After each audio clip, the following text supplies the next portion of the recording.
When we say to you, what do you choose? Do you choose a $100,000 increase in your income this year, or do you choose things being about the same? Well, I choose more. Well, if you choose $100,000, do you choose $1 million increase? A man sat in the hot seat last week and said he had just become one of the 1,000th wealthiest people in the world. And in 2008, he was addicted to drugs and had no prosperity at all. And through application of some things he is learning now, his prosperity is really flowing. Do you choose it? Do you want it? Would you like to have it? Is this something that you choose? What do you choose? Do you choose a lot? Do you choose a little? And what we've noticed about you is you choose what you expect to be able to deliver. You're not choosing what you want. You're choosing what you think you are capable under the current situation and based upon the standard that you've been living. You are evaluating what you think you might allow to come to yourself by what you have already allowed. And that is not the rationale that we are wanting you to choose. We want you to choose what you want. And then we want you to find thoughts that line you up with that wave that you've chosen. And it is our promise to you. This time-space reality will deliver to you the ride that you want. A lot of people are afraid to choose. They're afraid to choose because the waves have been beating them up. I chose. It didn't work out well for me. I got beat up. I got out there. I thought I was playing in the really big game. I went over there to Hawaii. It was the pipeline. The biggest wave in the world, and all it did was break my neck. It beat me up. And we say, choose the little waves at first until you show yourself. But there are no limits. Just choose it and line up with it and receive it. That's it. That's it.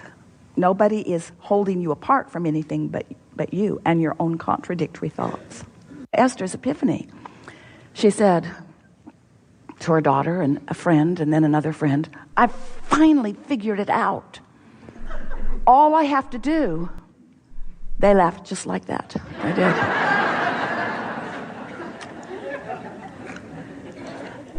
All I have to do is decide what I want and talk myself into it. We have enjoyed this interaction immensely. That's everything, you know. Also, it occurred to her that as she is thinking about a future experience, meaning a not yet manifested experience, that those thoughts flow freely. Something about that future experience is free-flowing and therefore delicious to contemplate. But then when she found herself trying to bring it into the now before it was ready to reveal itself to her, so she was trying to figure out what to do, when to do it, and who to do it with, and how to go about it, she realized she was introducing resistance into her future idea. Now, in and of itself, that may not seem so interesting, but we want to explain to you why that is such an important thing for Esther or for you to understand. Everything is a vibrational reality first. And if you are taking pleasure in your vibrational realities, if that which is your future experience in terms of manifestation, but your current experience in terms of the thoughts that you're thinking, if it is pleasing to you, if it feels good to you, if you find yourself driving and wanting to think about it, if you find yourself lying in bed and wanting to think about it, if you find yourself just waking up and wanting to think about it, in that pure thought, there is so much power and so much orchestration is taking place. So Esther asked herself, why would I introduce into this moment, this clear moment where I've accessed the energy that creates worlds and I've focused it through my vessel and it's flowing outward for the creation of wonderful things that I desire? Why would I mess it up right now by getting ahead of myself? Why would I ask questions of myself to which I don't know the answers? And in doing so, introduce resistance to the equation. But you see, the reason that we're telling you this experience is for a different reason than you might be thinking. Because Esther's epiphany was not about the creation of that. It wasn't about the realization of that. It wasn't about the manifestation of that. It wasn't about the actualization of that. It wasn't about the demonstration of that. It was about the fact that thinking that thought in that way felt good right now, and introducing that thought to it right now made it not feel good anymore. Can you hear what we're getting at? It wasn't about what it was going to later on create. That's a given. What it's going to later on create is for sure, for sure, for sure. There is nothing that you cannot be or do or have if you want it and you talk yourself into it. We just want you to understand that you are the creator of your reality, but you are a thinker of it into being, not a doer of it into being. There'll be plenty of action that you'll be inspired to, but that's not the way you create. You create through the conscious flowing of thought. We've been writing books and processes, endless processes. There are more coming. endless processes. And all of them are designed to help you to improve your vibrational alignment with Source. That's what all of them are. All of them are designed to help you lower resistance and improve alignment or allowing. And even as the author of all of those processes, we want to say to you that if we were standing in your physical shoes, we would make a new commitment to ourselves to pay attention to how we feel when we wake up and do our best to sustain it just for a little while and watch the power of that momentum. We want you to care about whether to move forward with this or not. We want you to care about the emotion within it. We want you to be able to consciously and personally discern it, you see. Because by the time you ask somebody else, the moment is past. These rendezvous, they're junctures that are always opening for you. So it's like a series of paths constantly opening. And when you've been in a consistent vibration, the path just opens and opens and opens and opens and opens and opens and opens and opens and opens and opens and not only leads you pretty swiftly to where you want to be, but it's really a delightful journey on your way to where you want to be. And the same thing is happening with the paths that are opening to the things you don't want. And we just think it would be a really nice thing, and it's ridiculous for it to be any other way for you. We want you to know which path you're on, and we want you to know at the beginning of the path. We don't think you should have to get so far down the path with so much discomfort under your belt before you realize. So picture this. Did you get a sort of picture of that? The paths? So let's say you have enough momentum going that this path is lighting up, lighting up, lighting up, lighting up, lighting up, lighting up, lighting up, lighting up, lighting up. You're having a pretty good time, a good time, a good time, a good time, good time, good time, and it leads to things that when they manifest, you like them. Then there's this other path because you've been complaining and you've been worrying about that, and so this path lights up for you too. It's like the universe says, oh, you like that? Well, come this way, there's more of it. Oh, you like that? Well, come this way, there's more of it. Oh, you like that? Well, come this way, there's more of that. Oh, you like that? Well, come this way, there's more of that. Or the universe is also saying, oh, you don't like that? Well, come this way, there's more of that. Oh, you don't like that either? Well, come this way, there's more of that. Oh, you don't like that either? Well, come this way, there's more of that. Well, you don't like that? Well, come this way, there's more of that. At any point along these paths, oh, come this way, there's more of that, you can say, oh, wait a minute. I remember what high flying felt like. I remember that train of thought that I had that felt better. And you can be along that path, remember what that path felt like, and that path begins to turn and lead you back over to this path.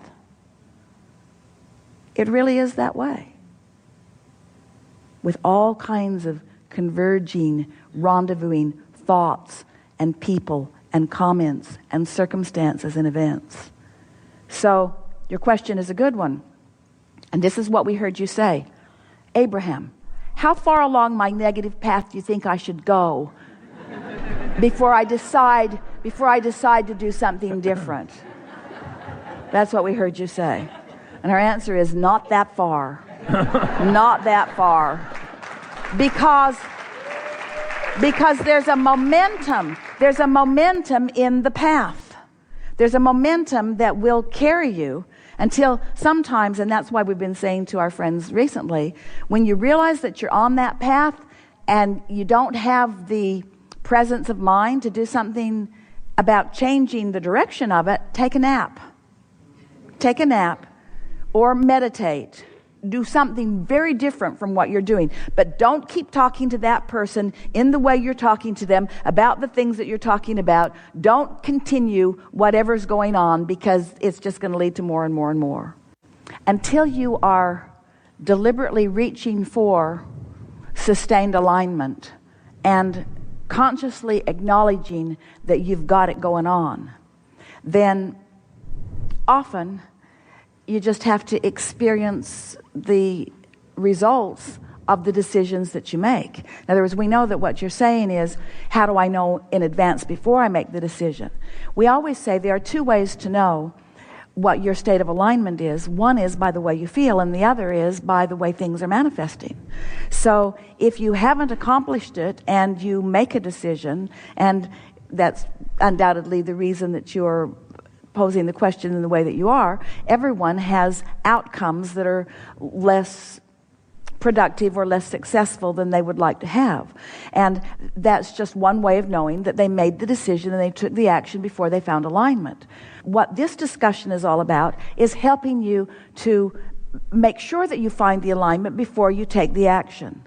And so it isn't until you make the commitment to care about how you feel, and you do it with enough consistency that you know that you're there, that you can ever really begin to trust your own instincts. The best part about deliberate creating, everybody's creating because everybody's offering a vibration, and the world is responding to the vibration that they're offering, but most people are creating by default. In other words, they're just offering their vibration all over the place in response to what they're observing, and they're not offering any real deliberate control about it. But the best part about getting hold of this in the way that you all are here today, and deliberately focusing yourself on purpose, and then getting to see the results of that focus, that's the way you come to trust that this feels like that and this feels like that. You get to the place where you'll be moving along in a relationship, doesn't matter what kind of relationship, in a co-creation of some kind, and you will feel this feeling, and you will be able to say, oh, I relate this feeling to that outcome that happened before. Now we're really onto something. That sounds really simple, doesn't it? I remember I had this feeling before and it didn't turn out all that well. But what most people don't understand is that you can control the feeling right now. You think the feeling is in response to something, so you have no control. So instead of controlling the feeling, which is just a matter of controlling the thoughts, you set to control outcomes that you can't control. Make sense to you? Where if you really get it, that you can control the feeling, so when it starts to get a little off, bring it back, bring it back. Are you coming to realize that it's irrelevant what you care about? Well, it isn't irrelevant, but we have the advantage of the big picture. So we remember who you really are. We remember why you came. We know what this time-space reality is all about for you. We know the advantage that it is for you, and the advantage that you being here provides for all of us. We understand that you are leading-edge creators.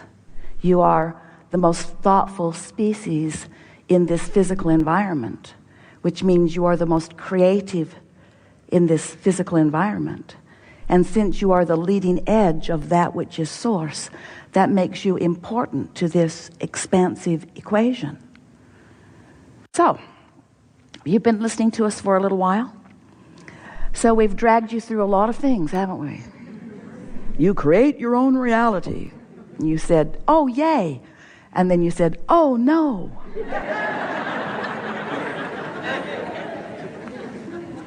And then you went through that phase where you beat up on yourself because the reality you were creating sucked. And then we began talking to you about, with a stronger emphasis, that you are vibrational beings, which is hard for you to accept at first. It's easy to accept when you're thinking about clarity, but it's harder for you to accept when you're thinking about relationship, isn't it? In other words, clarity is something that you could achieve right now. In fact, don't you feel pretty clear right now just listening to us? We're just really excellent teachers. You do. You are feeling reasonable clarity as a result of this conversation. But if you were to focus upon something that you